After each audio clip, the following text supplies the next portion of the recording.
Hello दोस्तों, हम लोग आज देखेंगे विज्ञान के अति महत्वपूर्ण प्रश्न उत्तर जो सभी प्रकार के प्रतियोगिता परीक्षाओं के लिए उपयोगी होंगे। ये सभी प्रश्न NCERT के पैटर्न पर आधारित होंगे। ठीक है, तो आइए हम लोग देखते हैं प्रश्नों को। सबसे पहला प्रश्न है, ऊष्मागतिकी का शून्य नियम का आधार निम्न में से क्या है? ऊष्मागतिकी का शून्य नियम का आधार निम्न में से क्या है? तो इसका राइट आंसर है तापमान। इसका राइट आंसर है तापमान। इसके बाद के प्रश्न को देखते हैं हम लोग। इसके बाद का प्रश्न है, सौर स्थिरांक का मान क्या है? सौर स्थिरांक का मान क्या है? तो इसका राइट आंसर है 1353 वाट पर मीटर स्क्वायर। 1353 वाट पर मीटर स्क्वायर। ये किसका स्थिरांक है? सौर स्थिरांक है। ठीक है, इसके बाद के प्रश्न देखते हैं हम लोग। इसके बाद का प्रश्न है, इसमें कहा जा रहा है कि डेसिबल स्केल उपयोगी होता है जब वोल्टेज मापते समय खाली स्थान कवर किया जाता है। यानी कि इस डेसिबल स्केल किसके लिए उपयोगी होता है, मतलब किस चीज़ को ये कवर करते हैं, यानी किस चीज़ को ये मापता है। तो इसका उपयोग किसके लिए किया जाता है? तो इसका उपयोग व्यापक आवर्ती का अनुपात को कवर करने के लिए इसका उपयोग किया जाता है। ठीक है, तो इसके बाद का प्रश्न है, रसोस्वपोषी सूर्य के प्रकाश के अभाव में ऊष्मा ऊर्जा का उपयोग घुलित हाइड्रोजन सल्फाइड और कार्बन डाइऑक्साइड को किसमें परिवर्तन करने के लिए करते हैं? क्या पूछा जा रहा है इस प्रश्न में कि रसोस्वपोषी सूर्य के प्रकाश के अभाव में ऊष्मा ऊर्जा का उपयोग घुलित हाइड्रोजन सल्फाइड और कार्बन डाइऑक्साइड यानी CO2 को किसमें परिवर्तित करने के लिए करते हैं? तो इसका राइट आंसर है कार्बनिक यौगिक। इसका राइट आंसर है कार्बनिक यौगिक। इसके बाद वाले प्रश्न को हम लोग देखते हैं। इसके बाद का प्रश्न है, मनुष्यों में रोगों का संक्रमण करने वाले जीवों को क्या कहा जाता है? मनुष्यों में रोगों का संक्रमण करने वाले जीवों को क्या कहा जाता है? तो इसका राइट आंसर है रोगजनक। इसका राइट आंसर है रोगजनक, यानी इसका ऑप्शन नंबर बी। इसके बाद का प्रश्न है, शहरों के वातावरण में उपस्थित कैंसरजन हाइड्रोकार्बन बेंजोपायरिन का प्रमुख स्रोत क्या है? बेंजोपायरिन का प्रमुख स्रोत क्या है? तो इसका राइट आंसर है सड़क यातायात। इसका राइट आंसर है सड़क यातायात। ठीक है, सड़क यातायात इसका क्या प्रमुख स्रोत है। आइए इसके बाद का प्रश्न है, यदि एक पतले 60 डिग्री के सेट स्क्वायर क्षैतिज और ऊर्ध्वाधर दोनों तलों के लंबवत रखा जाता है, यानी कि यदि एक पतले 60 डिग्री के सेट स्क्वायर को क्षैतिज और ऊर्ध्वाधर दोनों तलों के लंबवत रखा जाता है तो इसकी सही आकार किसमें दिखाई देता है? तो इसकी सही आकार किसमें दिखाई देता है? तो इसका सही आकार किसमें दिखाई देता है? तो परलेख तल पर दिखाई देता है। किस पर? परलेख तल पर। ठीक है, इसके बाद का प्रश्न है, मात्रा विद्युत प्रभावन बल यानी EMF, मात्रा विद्युत प्रभावन बल का विमीय रूप कौन सा है? विमीय रूप कौन सा है? तो इसका राइट आंसर है जूल पर कूलम। क्यों? क्योंकि हम लोग जानते हैं कि EMF बराबर फॉर्मूला होता है dW बटा DW या फिर सिर्फ W बोलिए, इसको DW मत बोलिए, सिर्फ W इसको बोलिए। क्या होता है? W बटा कूलम यानी C। ठीक है, चार्ज क्या होता है? W बटा C। और W बटा C का मतलब क्या होता है? W का मतलब क्या होता है? तो वर्क का मतलब कार्य, और चार्ज का मतलब आवेश, और आवेश कैसा है? मतलब कूलम। ठीक है, यानी कि आवेश का ऐसा मतलब कूलम। तो नीचे में क्या हो जाएगा? कूलम, और कार्य कैसा है? मतलब क्या होता है? जूल। तो इसका क्या निकल जाएगा? Joule per coulomb. यही इसका राइट आंसर होगा। तो राइट आंसर इसका क्या हो जाएगा? Option B, joule per coulomb. इसके बाद के प्रश्न हम लोग देखें। तो इसके बाद का प्रश्न है, निम्नलिखित में से किसने रासायनिक संयोजन के दो महत्वपूर्ण नियमों की स्थापना करके रासायनिक विज्ञान की नींव रखी है? निम्नलिखित में से किसने रासायनिक संयोजन के दो महत्वपूर्ण नियमों की स्थापना करके रासायनिक विज्ञान की नींव रखी है? तो इसका राइट आंसर है लेवोवाइजियर। कौन है? लेवोवाइजियर। यानी कि लेवोवाइजियर ने क्या किया था? दो महत्वपूर्ण नियमों को, रासायनिक संयोजन के दो नियमों को देख करके उन्होंने क्या किया था? केमिस्ट्री के नींव रखा था। ठीक है। और लेवोवाइजियर को इसी कारण क्या कहा जाता है? फादर ऑफ केमिस्ट्री के नाम से भी इसको जाना था, कि मतलब रसायन विज्ञान के जन्मदाता यही है। इसके बाद के प्रश्न देखेंगे हम लोग। इसके बाद का प्रश्न है, यदि आप एक दर्पण में अपने आप को देखते हैं और पाते हैं कि छवि आपसे छोटा है, तो दर्पण का प्रकार क्या है? यदि आप एक दर्पण में अपने आप को देखते हैं और पाते हैं कि छवि आपसे छोटा है, छवि का मतलब आपका प्रतिबिंब, जो आपका प्रतिबिंब दिखाई पड़ता है वो आपसे हमेशा छोटा है, तो दर्पण का प्रकार क्या है? तो दर्पण का प्रकार क्या है, यानी कि वह कौन सा दर्पण है जो किसी वस्तु का छोटा प्रतिबिंब हमेशा बनाता है? आपका जो वास्तविक जो ऊंचाई रहता है, जो आकार रहता है, उससे हमेशा वो छोटा बनाता है, तो वो कौन सा दर्पण है? वह उत्तल दर्पण होता है। इसका राइट आंसर क्या हो जाएगा? उत्तल दर्पण। इसके बाद का प्रश्न है कि खाद्य पदार्थों में दुर्गंध आने का मुख्य कारण वसा और तेलों का खाली स्थान है। खाद्य पदार्थों में दुर्गंध आने का मुख्य कारण वसा और तेलों का खाली स्थान है। तो वसा और तेलों का क्या हो जाता है? तो ऑक्सीकरण हो जाता है। ऑक्सीकरण होने की वजह से इसको क्या बोलते हैं हम लोग? ऑक्सीकरण होने की क्रिया को हम लोग फिर क्या बोलते हैं? इसको विकृत गंधिता भी कहते हैं। ठीक है। उसके दुर्गंध आने लगता है, उसका स्वाद में परिवर्तन हो जाता है। इसी क्रिया को हम लोग क्या बोलते हैं? विकृत गंधिता, इस घटना को। तो इसमें क्या है? इसके बाद के प्रश्न हम लोग देखते हैं। इसके बाद का प्रश्न है, निम्न में से कौन बढ़ते भ्रूण के लिए पोषक उत्तक का कार्य करता है? निम्नलिखित में से कौन बढ़ते भ्रूण के लिए पोषक उत्तक का कार्य करता है? तो इसका राइट आंसर है एंडोस्पर्म। इसका राइट आंसर है एंडोस्पर्म। इसका राइट आंसर है एंडोस्पर्म। ठीक है। इसका राइट आंसर है एंडोस्पर्म। इसके बाद का प्रश्न हम देखते हैं। इसके बाद का प्रश्न है, 5 मीटर पर सेकंड से गतिशील 22 kg वजन वाले वस्तु की गतिज ऊर्जा निकालिए। यानी किसका गतिज ऊर्जा निकालने के लिए कहा जा रहा है? तो 5 मीटर पर सेकंड से गतिशील वस्तु का जिसका द्रव्यमान 22 kg है। यानी कि देखिए, हम लोग जानते हैं ना फॉर्मूला, गतिज ऊर्जा बराबर फॉर्मूला क्या होती है? तो गतिज ऊर्जा बराबर फॉर्मूला होती है 1/2 mv²। ये होता है फॉर्मूला। तो यहाँ पर भी क्या करेंगे? इसी फॉर्मूला को बिठाएंगे। तो 1/2 का 1/2 बिठाएंगे। और m का मतलब क्या होता है? मास का मतलब होता है द्रव्यमान। और द्रव्यमान यहाँ पर कितना दिया गया हमारा? यहाँ पर द्रव्यमान दिया गया था 22 kg। तो यहाँ पर कितना बिठा देंगे? 22। और वेग, भी का मतलब क्या होता है? वेग, यानी वेलोसिटी। तो वेग का मतलब क्या है? तो वेग यहाँ पर 5 मीटर पर सेकंड है। तो क्या करेंगे? 5 मीटर पर सेकंड का स्क्वायर, क्योंकि 1/2 mv² होता है। तो m को लिखें 22 और v को लिखें 5 का स्क्वायर के रूप में। तो ये 22 ये 2 से कट जाएगा, 2 का टेबल में ये 11 बार में कट गया। जब ये 11 बार में कट गया तो यहाँ कितना हुआ? 5 था। तो यहाँ पर आपका कितना निकल गया? 11 गुना 5 का स्क्वायर यानी 25। ये 5 का स्क्वायर यानी 25। तो यहाँ से गुना करेंगे तो 11 × 5 = 55 के 5, 11 × 5 = 55 के 5, हाथ में 5 बच गया। फिर 11 दूनी 22, 22 और 5 तो 27, यानी कितना हो गया? 275। तो 275 क्या हो जाएगा? जूल। 275 जूल इसका राइट आंसर हो जाएगा, क्योंकि ऊर्जा है, गतिज ऊर्जा है, और गतिज ऊर्जा का ऐसा मतलब क्या होता है? जूल। तो इसका राइट आंसर हो जाएगा 275 जूल। ठीक है। इसके बाद का प्रश्न है, 20 kg द्रव्यमान वाली वस्तु की ओर 20 मीटर प्रति सेकंड के प्रारंभिक वेग से फेंकी जाती है। 20 kg द्रव्यमान वाली वस्तु की ओर 20 मीटर प्रति सेकंड की प्रारंभिक वेग से फेंकी जाती है। तो 2 सेकंड बाद उसकी गतिज ऊर्जा कितनी होगी? 2 सेकंड बाद उसकी गतिज ऊर्जा कितनी होगी? तो इसमें ऊपर की ओर, यहाँ पर देखिए, यहाँ पर क्वेश्चन में थोड़ा सा छूट गया है। वस्तु को ऊपर की ओर, यहाँ पर क्या जुड़ेगा? वस्तु को ऊपर की ओर 20 मीटर से प्रारंभिक वेग से छोड़ा जा रहा है, यानी कि उसको फेंका जा रहा है। फेंका जाएगा तो ऊपर है ना, फेंका जाएगा, इसलिए यहाँ पर ऊपर की ओर फेंका जा रहा है। तो यहाँ पर ऊपर, यहाँ थोड़ा सा क्वेश्चन में छूट गया है टाइपिंग पे।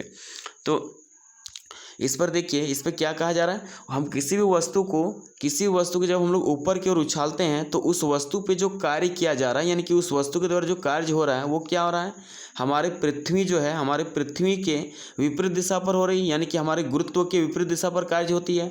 और जब पृथ्वी के गुरुत्व के विपरीत दिशा में जब कार्य होती है तो एक फॉर्मूला हम लोग जानते हैं, अंतिम वेग भी बराबर u, यानी u माइनस ए टी, और ए की जगह पर यहाँ पर क्या हो जाता है, g हो जाता है। ए की जगह पर यहाँ क्या हो जाता है, g क्या हमारा गुरुत्वीय त्वरण है, g क्या हमारा गुरुत्वीय त्वरण है। तो यहाँ पर कितना बैठ जाता है, यहाँ हो जाता है g, यानी कि क्या हो जाता है, अंतिम वेग v बराबर u माइनस जी टी। ये कब होता है, ये जब किसी वस्तु को हम लोग पृथ्वी के विपरीत दिशा की ओर फेंक रहे हैं, यानी कि गुरुत्व के विपरीत दिशा में इसको कार्य करवा रहे हैं तब।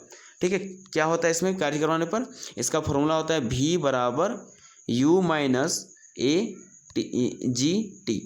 ठीक है, जी टी ये होता है। और यही चीज़ अगर किसी वस्तु को हम पृथ्वी के विपरीत दिशा में नहीं, पृथ्वी के ही दिशा में अगर भेजेंगे उसको, तो उसमें क्या होगा, ये हमारा माइनस जो है यहाँ पर ये प्लस हो जाता है। अगर माइनस जो रहता है वो प्लस हो जाता है, बस इतना का ही अंतर होता है।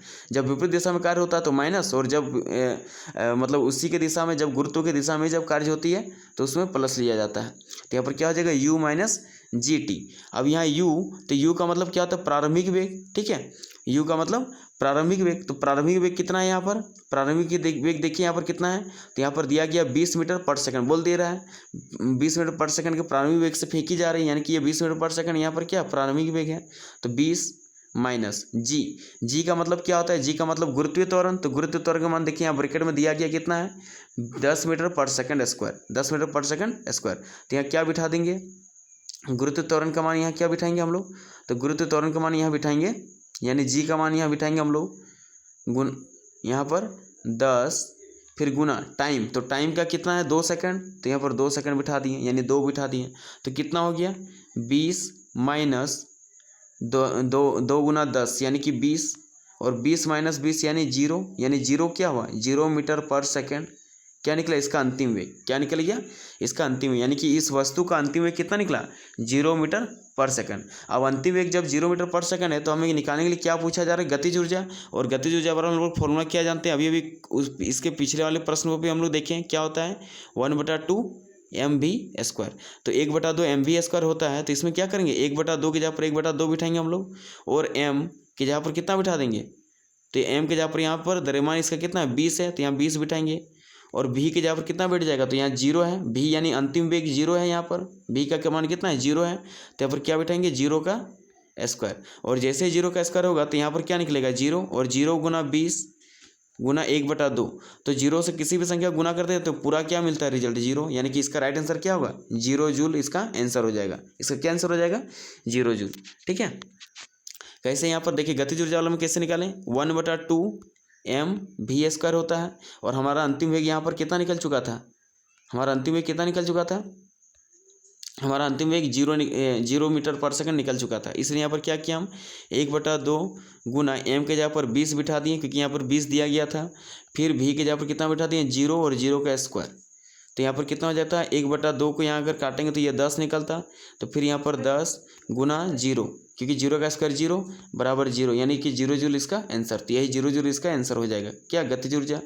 ठीक है, तो इसका राइट आंसर क्या हो जाएगा 0 जूल, यानी कि इसका right answer B, option B हो जाएगा। ठीक है, आइए इसके बाद के प्रश्न देखते हैं।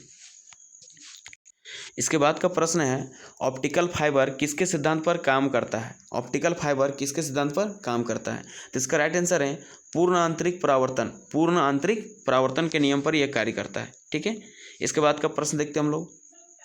इसके बाद का प्रश्न है इलेक्ट्रॉन की खोज किसने किया है, इलेक्ट्रॉन की खोज किसने किया है। तो इलेक्ट्रॉन की खोज जे थॉमसन ने किया है। कौन किया है, इलेक्ट्रॉन की खोज जे थॉमसन ने किया है।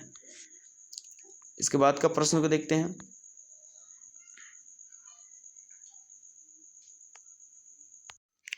इसके बाद का प्रश्न आपकी स्क्रीन पर है।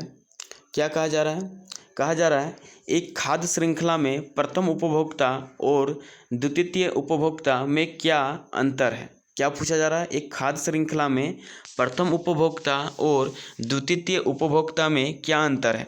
तो इसका देखिए 4 ऑप्शंस दिया गया। पहला ऑप्शन में कहा जा रहा है कि प्रथम उपभोक्ता पौधा एवं अन्य उपभोक्ताओं को खाते हैं तथा द्वितीय उपभोक्ता पौधा एवं अपघटित पदार्थों को खाते हैं।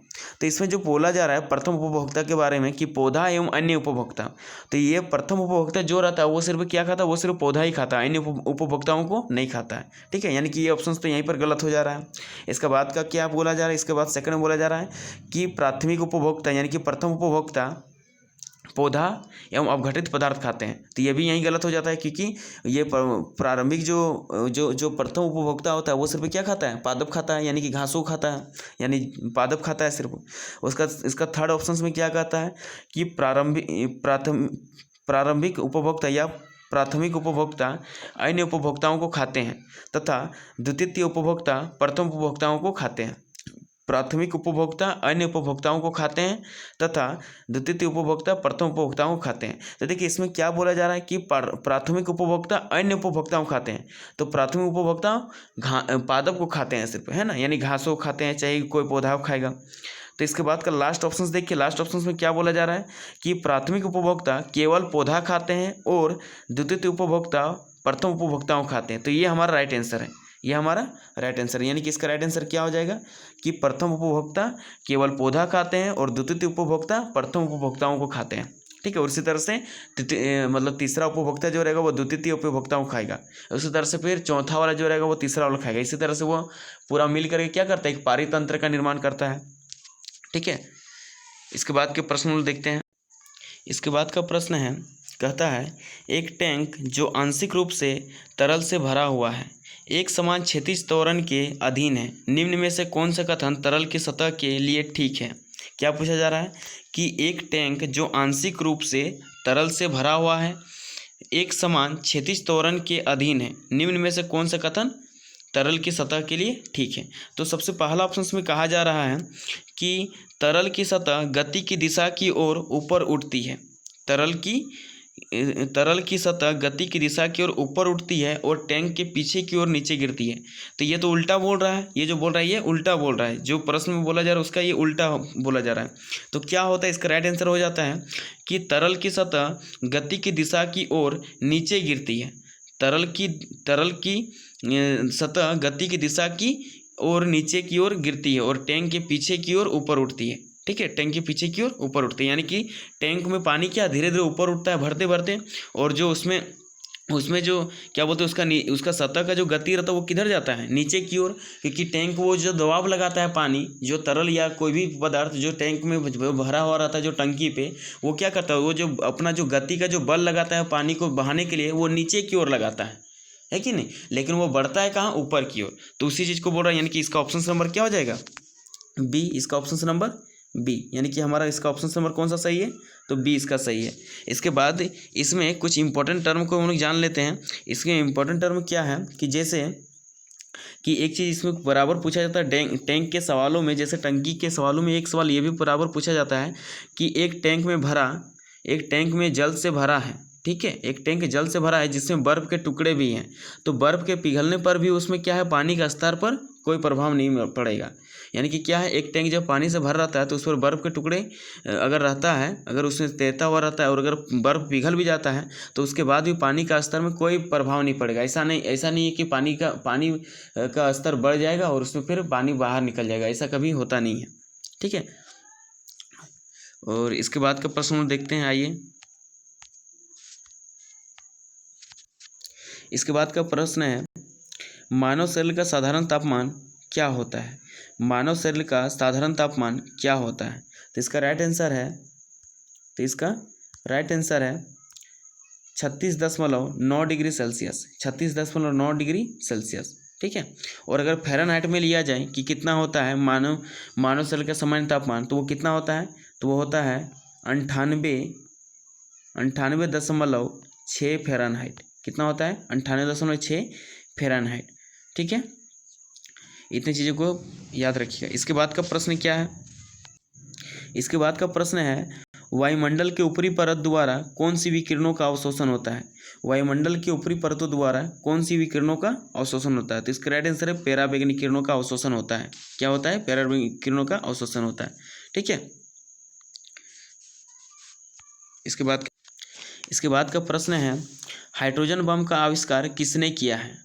हाइड्रोजन बम का आविष्कार किसने किया है? तो इसका राइट आंसर है अल्बर्ट टेलर ने। कौन किया है? अल्बर्ट टेलर ने। ठीक है। इसके बाद का प्रश्न देखिए। तो इसके बाद का प्रश्न कहता है कि एक व्यक्ति अवतल लेंस वाला चश्मा पहनता है, इस कारण सामान्यतः बिना चश्मे के वह दूर स्थित वस्तुओं का प्रतिबिंब उसकी आंखों में कहाँ फोकस होगा। यानी कि एक व्यक्ति क्या करता है? अवतल लेंस पहनता है। तो कोई व्यक्ति अवतल लेंस से बना चश्मा पहनता है, इसका मतलब उसमें क्या है? निकट दृष्टि दोष है। उसका क्या है? निकट दृष्टि दोष है। तो इसमें क्या पूछा जा रहा है कि दूर स्थित वस्तुओं, क्योंकि निकट दृष्टि दोष का मतलब क्या होता है कि निकट की वस्तुएं हमें स्पष्ट नजर आती है लेकिन दूर की वस्तुएं स्पष्ट नहीं नजर आती है। तो उसमें क्या है कि दूर की वस्तु को देखने में परेशानी होती है, और दूर की वस्तु को देखने में परेशानी जो होती है उसमें क्या होता है कि जो हमारा मानव नेत्र जो है, ये जो हमारा मानव नेत्र जो होता है, इस मानव नेत्र में यहाँ जो हमारा रेटिना होता है, इसमें जो सूर्य से यानी कि हमारी किसी वस्तु में अगर मान लीजिए हमारा वो दूर बिंदु होता है जहाँ तक कि वो अंतिम अवस्था, जहाँ तक उसका आँख स्वच्छ तरह से उसको उस वस्तु को देख पाता हो। तो इसके बाद इधर जो भी वस्तु को रखा जाता है, उस वस्तु से जो भी किरणें जाती है वो क्या होती है, यहाँ से परावर्तन के बाद वह यहाँ मुड़ते मुड़ते ये इसके ऊपर में, इस रेटिना के ऊपर में जा ही नहीं पाता है। जब वो चश्मा नहीं लगाया हुआ रहता है तब, जब ये चश्मा नहीं पहना हुआ रहता है तब। लेकिन चश्मा अगर पहन ले तो इसको क्या करता है, यह रेटिना पर पूरी तरह से इसको फोकस करता है। लेकिन जब चश्मा नहीं पहना रहता है, यानी कि बिना चश्मे के, यही चीज़ पूछा रहा है। देखिए, इस कारण सामान्यतः बिना चश्मे के दूर स्थित वस्तुओं का प्रतिबिंब उसकी आंखों में कहाँ फोकस होगा। तो बिना चश्मे के उसका फोकस कहाँ होगा? तो उसका बिना चश्मे का उसका फोकस कहाँ होगा? तो उसका बिना चश्मे का उसका फोकस कहाँ होता है? तो बिना चश्मे का उसका जो फोकस होगा वो वस्तु का जाएगा इस तरह, तो वो रेटिना के पहले ही मिल जाएगा, यानी कि रेटिना के सामने होगा। रेटिना के सामने होगा। तो इसका राइट आंसर क्या हो जाएगा? रेटिना के सामने। इसके बाद के प्रश्न को देखते हैं हम लोग। इसके बाद का प्रश्न कहता है एस्ट्रोनशियम लवण के द्वारा बुसेंस ज्वाला को कौन सा रंग प्रदान करता है? क्या पूछा जा रहा है? एस्ट्रोनशियम लवण के द्वारा बुसेंस ज्वाला को कौन सा रंग प्रदान किया जाता है? ठीक है। तो इसका राइट आंसर क्या होगा? तो इसका राइट आंसर होगा किरमिजी लाल। इसका राइट आंसर होगा किरमिजी लाल। ठीक है, इसका राइट आंसर होगा किरमिजी लाल। इसको किरमिजी को कहीं कहीं आप देखिएगा कि इसका लिखा हुआ रहता है किरमिची भी, ठीक है, लेकिन इसका राइट होता है किरमिजी। तो किरमिजी लाल बोलिए या किरमिची लाल बोलिए, जो देखिएगा इसमें उसी वही हो जाएगा। इसके बाद का प्रश्न है कि किसी तत्व के सापेक्ष संहति कौन सी है? किसी तत्व की सापेक्ष संहति कौन सी है जो परमाणुओं से बनी है, जिनमें प्रत्येक में 17 प्रोटॉन, 18 न्यूट्रॉन और 17 इलेक्ट्रॉन है? क्या क्या है? क्या क्या बोला जा रहा है? क्या क्या है? 17 प्रोटॉन, 18 न्यूट्रॉन और 17 इलेक्ट्रॉन। तो देखिए, संहति का मतलब क्या होता है? तो संहति का मतलब होता है परमाणु द्रव्यमान। संहति का मतलब होता है परमाणु द्रव्यमान। और परमाणु द्रव्यमान का मतलब क्या होता है? परमाणु द्रव्यमान का मतलब होता है proton plus neutron. Proton plus neutron. तो प्रोटॉन कितना है? प्रोटॉन हमारा 17 है और न्यूट्रॉन कितना है? 18। तो 17 प्लस 18 कितना हो जाएगा? 35। ये टोटल कितना हो जाएगा? 35। इसका राइट आंसर क्या हो जाएगा? 35, यानी कि ऑप्शन नंबर बी इसका राइट आंसर। इस तरह से इसके बाद वाले प्रश्न हम लोग देखते हैं। इसके बाद वाला प्रश्न है हेलोजन में सबसे अधिक क्रियाशील है। हेलोजन में सबसे अधिक क्रियाशील है। तो हेलोजन में सबसे अधिक क्रियाशील कौन है? तो फ्लोरीन। सबसे अधिक क्रियाशील कौन है? फ्लोरीन है। यानी कि हेलोजन समूह का जो जितने भी तत्व हैं उन सब में सबसे अधिक क्रियाशील फ्लोरीन है। इसके बाद का प्रश्न कहता है गलसुआ, एड्स और पोलियो में समान तत्व क्या है? गलसुआ, एड्स और पोलियो में समान तत्व क्या है? तो सबसे पहला ऑप्शन दिया जा रहा है कि छोटे बच्चे तुरंत प्रभावित हो जाते हैं। फिर दूसरा में बोलता है इन सब के लिए कोई भी प्रभावशाली टीका नहीं बना है। तीसरा पूछा जा रहा है, ठीक है। तो देखिए, छोटे बच्चे में तुरंत प्रभावित होती है, ये तो कहना ये उतना भी वाजिब नहीं है। फिर पूछा जा रहा है कि ये तीनों रोग है ना। उसके बाद बोला जा रहा है इन सब के लिए कोई भी प्रभावशाली टीका नहीं बना है। तो ये भी गलत है, क्योंकि प्रभावशाली टीका तो बन चुका है। आज हम लोग देखते हैं गलसुआ लीजिए, चाहे एड्स लीजिए, चाहे पोलियो लीजिए, सबके लिए दवा भी निकल चुका है, वैक्सीन भी बन चुका है। इसके बाद क्या है, तीसरा में बोला जाता है कि ये सब विषाणु द्वारा फैलती है, यानी विषाणु मतलब ये सब क्या है, वायरस के द्वारा फैलती है। तो सही बात है, ये सब क्या है, वायरस के द्वारा फैलती है, यानी इसका राइट आंसर क्या हो जाएगा, ऑप्शन नंबर, इसका राइट आंसर हो जाएगा ऑप्शन नंबर सी, इसका ऑप्शन नंबर सी। आइए इसके बाद का प्रश्न है, निम्न पद्धतियों में से किस एक पद्धति को मृदा उर्वरकता फिर से स्थापित करने के लिए प्रयोग किया जाता है। निम्नलिखित पद्धतियों में से किस एक पद्धति को मृदा की उर्वरता फिर से स्थापित करने के लिए प्रयोग किया जाता है। तो इसमें से कौन सा होगा, तो इसमें से होगा परती छोड़ना। इसमें से क्या होता है, परती छोड़ना। परती छोड़ने का मतलब क्या होता है कि जैसे हम लोग खेतों में बराबर हम लोग जब फसल लगाते हैं, किसी खेत पर फसल लगाते हैं और फिर उसे काट देते हैं, काटने के बाद जब बराबर हम लोग उसमें फसल लगाते रहते हैं, फिर काटते रहते हैं, तो इस तरह से करते करते कभी कभी क्या होता है कि मिट्टी की उर्वरता शक्ति कम हो जाती है। तो उर्वरता शक्ति कम होती है तो क्या करते हैं हम लोग कि उसको कुछ दिन तक जब उसको खाली छोड़ देते हैं, उस ज़मीन को खाली छोड़ देने पर क्या होता है, उस पर ऊपर में वो पानी बहुत सारे बह के आता है, न्यू न्यू पानी की वजह से बहुत सा पानी बह के आता है, फिर उसमें न्यू न्यू जो मिट्टियाँ जो बह करके आती हैं, उससे क्या होती है, पतली पतली परत जम जाती है। तो ये जो पतली पतली जो परत जमती है उसी को बोला जाता है परती छोड़ना, उसी को बोला जाता है परती। और वही सब परत को हम लोग क्या करते हैं, छोड़ देते हैं, ताकि वो मोटा होगा तो वो न्यू मिट्टी रहेगा, तो उसमें एक अलग उपजाऊ पैदा होगी, उपजाऊ होगा, उपजावन शक्ति होगी, तो उसी को छोड़ा जाता है, जिससे हमको क्या बोलते हैं, परती छोड़ना।